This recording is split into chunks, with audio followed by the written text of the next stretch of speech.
creamos lo que se llama grafinos, que eran otro tipo de arreglos alotrópicos de carbono, ¿sí? Ahora bien, ¿para qué?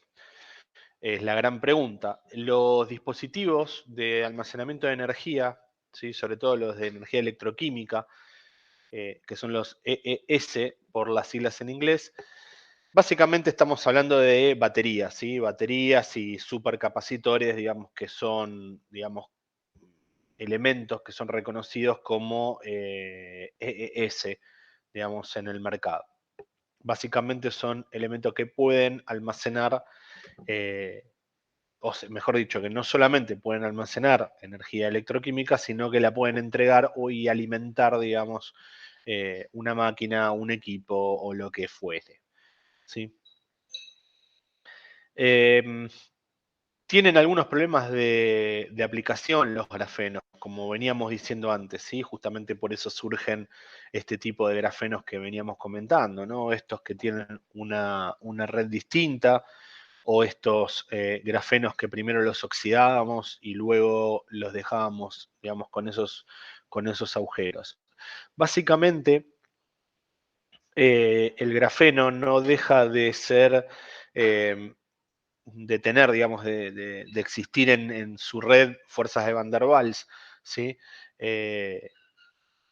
Lo que hace que las porciones, digamos, o que los pequeños, las escamitas estas, o los pequeños trozos de film de grafeno, comiencen o tiendan a regruparse, ¿sí? En arreglos un poco más densos, ¿sí? De mayor espesor. Entonces, digamos, al tener la capacidad de agruparse, digamos, en arreglos densos, empieza a disminuir la capacidad, o sea, la superficie libre que yo tengo, la superficie reactiva que yo tengo libre. Así se van tapando unos a los otros y solo me queda la superficie exterior. O sea, yo rápidamente pierdo superficie expuesta de estos materiales. Aparte, al ser tan densos, digamos, estos arreglos que pueden llegar a conseguir, estas capas, digamos, por la existencia de estas fuerzas interatómicas, hace que tengan movimientos lentos, digamos, los electrones y los iones dentro de estas cadenas, dentro de estos electrodos, vamos a llamarlo, se mueven dificultosamente y de manera muy lenta. O sea, no es que no sean conductores, sino que les cuesta un poco moverse, sobre todo entre capa y capa, ¿no? Si a lo largo de una capa rápidamente pueden desplazarse, pero entre capa y capa es muy costoso. Y ahí volvemos, ¿no? Ahí volvemos y estamos explicando un poco lo que vimos al principio. Yo tomo el grafeno y tiene una gran conductividad térmica y ahora me pueden decir, sí, pero escúchame, vos me dijiste que eran un excelente conductor. Ahora, si los apilo, dejan de ser un excelente conductor. Y claro, justamente porque empiezo a perder esas características que yo había obtenido cuando me fui a la nanoescala, ¿sí? Entonces, ¿qué pasa? Se empiezan a amontonar, empiezan a hacerse muy densos, los electrones y los iones no se mueven tan fácilmente como en una sola capa, y es muy difícil hacerlos mover, digamos, en direcciones transversales a esas capas. ¿Sí? Por la capa se mueven perfectamente. Ahora, transversalmente entre capa y capa cuesta bastante difundirlos, ¿no? Digamos que se puedan mover, digamos, dentro de esa estructura que yo voy formando. Digamos, con la idea de construir un elemento, digamos, en escala macro con estos materiales, un elemento que yo pueda utilizar como ese electrodo de una batería, ¿sí? Bien, estos grafenos agujereados, ¿sí? Los Holy grafenes, contienen, digamos, tienen unos esqueletos con estos agujeros que tienen en su estructura mucho más conductivos que el grafeno en sí. Cuando se apilan, se van a apilar de la misma manera, pero tienen sus agujeros en toda su estructura que permite que los iones y los electrones se muevan más libremente, ¿sí? Y sobre todo, se van a mover más libremente en sentido normal a esas capas. Dentro de la capa tiene una característica muy similar al grafeno, pero entre capa y capa no. Entonces, yo hago estos arreglos de capas, estas agrupaciones que se van a hacer más y más densas justamente por esas fuerzas de Van der Waals, pero con la característica de que son estructuras todas perforadas, digamos, agujereadas. A través de esos agujeros los electrones y los iones se van a mover mucho más libremente que antes. Yo genero estructuras con mesoporos, que lo habíamos visto antes, ¿se acuerdan cuando hablábamos de los composites? Con mesoporos. Mesoporos se llama, digamos, a las perforaciones o a los túneles que van a formar esas perforaciones con las capas superpuestas entre 2 y 50 nanómetros, lo suficiente como para que estas partículas se muevan libremente a través de ellos. Entonces, solo con eso logré una difusión de iones mucho más fuerte que en el grafeno convencional, ¿sí? O sea, como dice ahí, esta arquitectura tan particular asegura la entrega eficiente de las cargas, ¿sí? A través de los electrodos. Justamente porque es lo que yo les decía, con estos materiales está todo muy lindo, pero yo tengo que generar electrodos como para poder utilizarlos, digamos, en escala macro. Bueno, esta es la forma que yo voy a ir consiguiendo utilizar todos este tipo de materiales, ¿sí?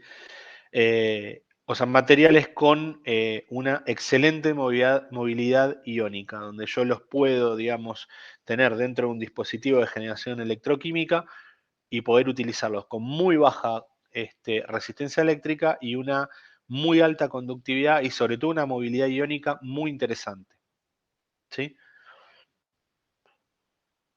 A la izquierda tenemos el grafeno, ¿sí? Ustedes ven las capas, si yo genero capas sobre capas, los iones se pueden, digamos, transportar dentro de la capa sin mayores problemas porque son muy conductivos, no tienen ningún problema. Ahora, el problema yo lo tengo entre capa y capa.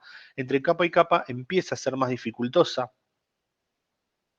el transporte de iones, sobre todo empiezan esos iones para transportarse, digamos, transversalmente a estas capas, van a tener que recorrer más distancia y al recorrer más distancia termina teniendo una velocidad, digamos, media muy baja ese ion para transportarse.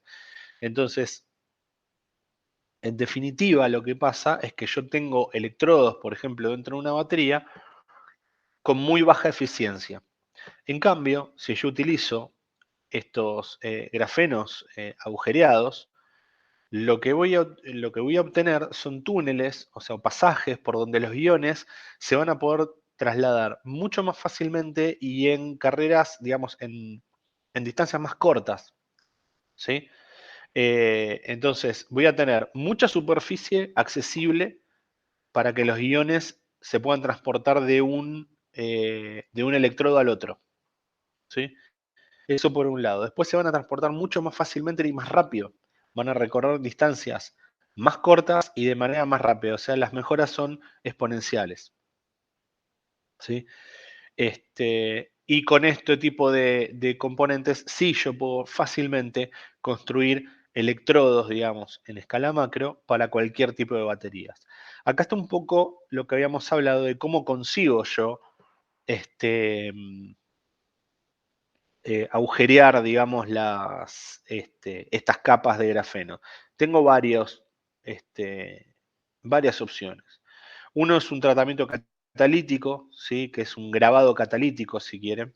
Se llama etching, o sea, grabado, digamos, como si lo atacara con un ácido, ¿sí? Otro que es en base acuosa o en fase líquida, perdón, con procesos químicos. Y luego con tratamientos térmicos, básicamente. Con alta temperatura yo genero sedimento de ciertos materiales y logro contaminar esa red. Después con tratamientos, digamos, de disolución de esos materiales o reducción química, ¿sí? Yo, digamos, saco esos contaminantes de la red, dejando atrás, digamos, esos huecos que utilizo después justamente para lograr este tipo de estructuras, digamos, en los grafenos o en los grafenos perforados, ¿sí? Em, ¿Cuáles son las ventajas básicas, digamos, de los materiales de estos grafenos con agujeros o grafenos perforados? Eh, Básicamente, en contraste con los grafenos convencionales, tienen, digamos, virtudes estructurales dentro de lo que es la investigación de estas superbaterías o supercapacitores, digamos, están en auge ahora con el tema de la energía eléctrica y las energías renovables. Los digamos, los agujeros estos no solamente van a distorsionar, ¿sí?, las láminas, también esa distorsión de láminas tiene ventajas mecánicas, digamos, con diferencia de temperatura, dilatación y contracción, pueden llegar a absorber, digamos, mayores deformaciones, con lo que me hace un elemento mucho más tenaz, sino que voy a ver muy reducidas estas fuerzas de Van der Waals. Entonces podemos empezar a hablar de varias ventajas, digamos.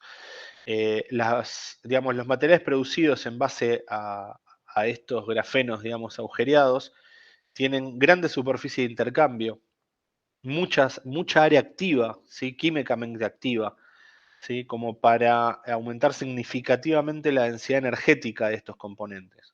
O sea, yo voy a tener estos electrodos sumergidos en el electrolito y su superficie activa va a ser enorme, ¿sí?, comparado con materiales sólidos, si quieren. Permiten el pasaje iónico a través de sus redes y de manera transversal. O sea, son elementos sólidos que tienen un movimiento iónico muy, muy grande versus otro tipo de materiales. Y al tener todas esas hojas distorsionadas, digamos, lo que me permite es que cuando se reapilen estas láminas, o sea, si yo las desplazo una con respecto a la otra, apilen como se apilen, siempre van a aparecer nuevos canales y vías para estos electrones, ¿sí?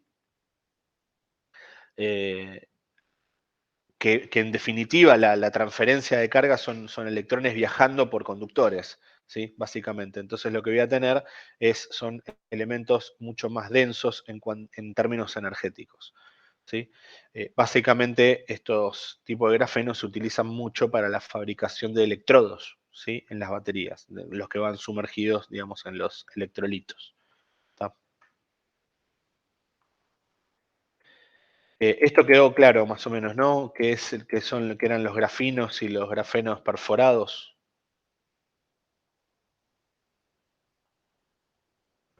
Sí, profe, quedó. Sí. Se entendió. Bien. Ahora bien, habíamos hablado de las propiedades mecánicas, ¿no?, de los grafenos en sí.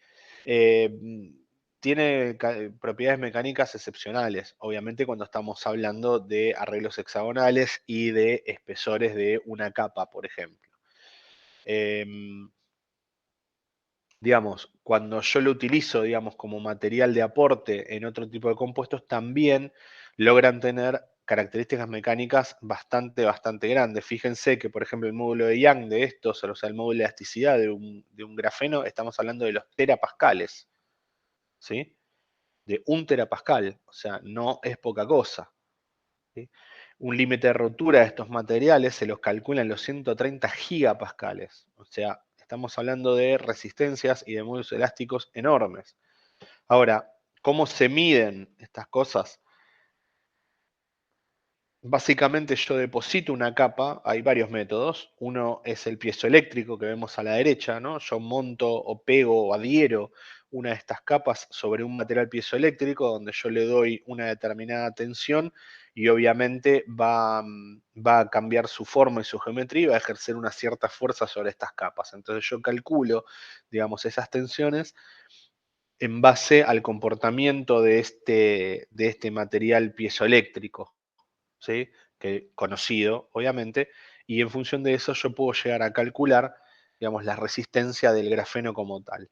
Y si no se adhiere, digamos, a piezas de polímeros, donde mediante fuerzas de compresión, o sea que no deja de ser una flexión compuesta, yo logro, por ejemplo, obtener un ensayo de tracción de una capa de grafeno. La verdad es algo bastante complejo de hacer, no es algo sencillo, pero es lograble y de hecho se calcula esto. Estos datos no son azarosos, sino que son datos calculados en función de estos ensayos, ¿sí?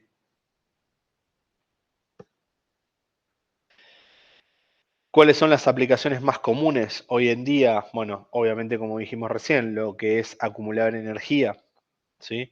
Baterías y capacitores.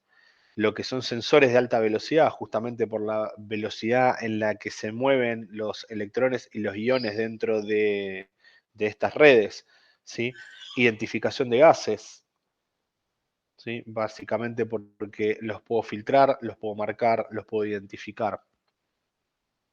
Las membranas de grafeno, por ejemplo, puedo llegar a filtrar hasta 9 angstrom, ¿sí? Estamos hablando de partículas subatómicas ya, prácticamente. Puedo utilizarlo para la separación de gases, para la desalinización del agua, ¿sí? Puedo literalmente filtrar la sal del agua, ¿sí? Las aplicaciones biomédicas, algo estuvimos hablando, todo lo que es identificación celular, biosensores, toda la industria farmacéutica, el transporte de drogas, la identificación, ¿sí? Sobre todo la identificación celular, eso se está trabajando muchísimo en lo que es en la identificación y el marcado de células cancerígenas, por ejemplo, ¿sí? Las tintas de grafeno se están utilizando bastante en lo que llaman circuitos flexibles. Yo puedo, para que se den una idea, litografiar, ¿sí? O imprimir, si quieren de alguna manera, circuitos eléctricos de muy alta conductividad. Litografía, ¿saben de qué se trata? No, No, la verdad que no. no. La verdad que no. La impresión offset, ¿la vieron alguna vez? Yo no. Básicamente, una impresión offset Tengo una es... idea, pero no sé si será correcta, profe. Bueno, te la comento y me decís. Dale. Es un proceso muy sencillo, digamos. La impresión tipo offset es la más utilizada, digamos, por las imprentas hoy en día. Es, digamos, la evolución tecnológica de la litografía. La litografía era digamos, un rodillo, sí, básicamente un rodillo, imagínense como un rodillo de laminación, ¿sí? Donde yo sobre ese rodillo, por ejemplo, no sé, tenía una capa de yeso, pónganle, o de alguna piedra porosa que podía absorber agua, pero antes de que absorba agua, ¿yo qué hacía? Yo podía pintar, por ejemplo, o tallar, o, sí, digamos, pintar con, por ejemplo, con una grasa o con cera, ¿sí? La superficie de ese rodillo. Entonces, ¿qué pasa? Yo ese rodillo lo pasaba, digamos, primero por un elemento acuoso donde digamos, la parte del rodillo que no estaba protegida por la cera iba a absorber agua, ¿sí?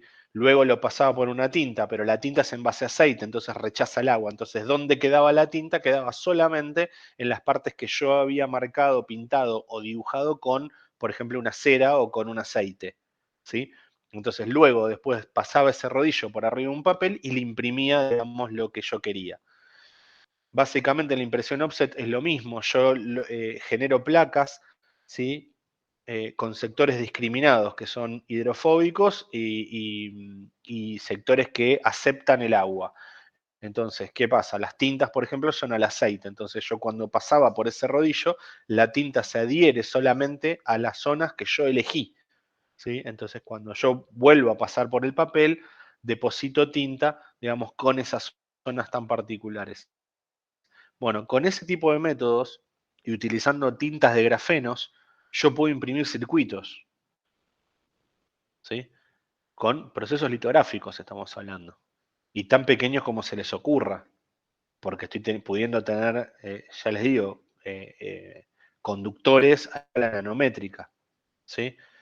Y aparte están lo que se llaman circuitos flexibles, donde yo puedo imprimir en un papel literalmente los circuitos, ¿sí? O sea, los conductores en un circuito, arrugarlo, estirarlo, volverlo a conectar y que ande, ¿sí?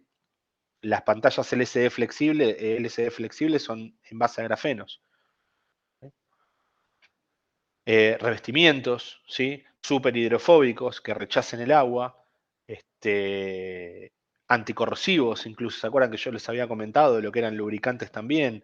Bueno, también existen lo que son los revestimientos anticorrosivos, donde mediante una capa de grafeno yo aíslo el ataque de oxígeno, digamos, por ejemplo, a un metal base, y los lubricantes que algo les había mencionado hace un rato. ¿Sí? Estas son las aplicaciones más comunes que hoy en día se están desarrollando. ¿Cómo vienen? Pueden venir en pastas, pueden venir en una dispersión, pueden venir en una solución, digamos, en una suspensión, mejor dicho, digamos, en agua o en otro solvente, digamos, orgánico, ¿sí? O directamente en pequeños pellets donde yo los puedo mezclar por ejemplo, con otros polímeros y hacerlos pasar por un proceso de extrusión, por ejemplo. ¿Sí?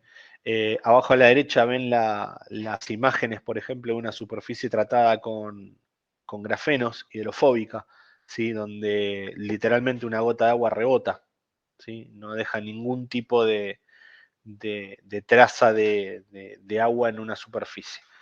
Eso puede llegar a ser una característica muy interesante. Se está utilizando también la infusión de fibras de carbono, por ejemplo, fibras de Kevlar en grafenos, como para aumentar su resistencia mecánica. ¿Sí? Podemos obtener bicicletas como las que estamos viendo ahí, que no superan los 7 kilos de peso, por ejemplo, con resistencias altísimas. ¿Sí? Cascos, etcétera, equipamiento, digamos, blindados, antibalas, algo ya habíamos mencionado hace un ratito, que justo había mencionado la aplicación bélica de este tipo de elementos. ¿Sí? Acá vemos algunos ejemplos, ¿sí? Lo que son impresión, digamos, de circuitos, ¿sí? Básicamente con tintas de grafeno. Si ven arriba, yo puedo encender un LED con 2 líneas trazadas con tintas de grafeno, lo puedo plegar para un lado, lo puedo plegar para el otro y sigue encendiendo. O sea, justamente por esa gran flexibilidad y tenacidad que produce, que tiene el grafeno. ¿Sí? Fíjense, al de abajo de todo, por ejemplo, que encienden un LED, lo arrugan todo, lo despliegan nuevamente el papel y vuelve a encender. ¿Sí? A la derecha van a ver lo que es la litografía de circuitos, ¿sí? Transistores hechos por impresión, ¿sí? Litográficos, justamente, con este tipo de técnicas offset, ¿sí? De este tipo de tintas.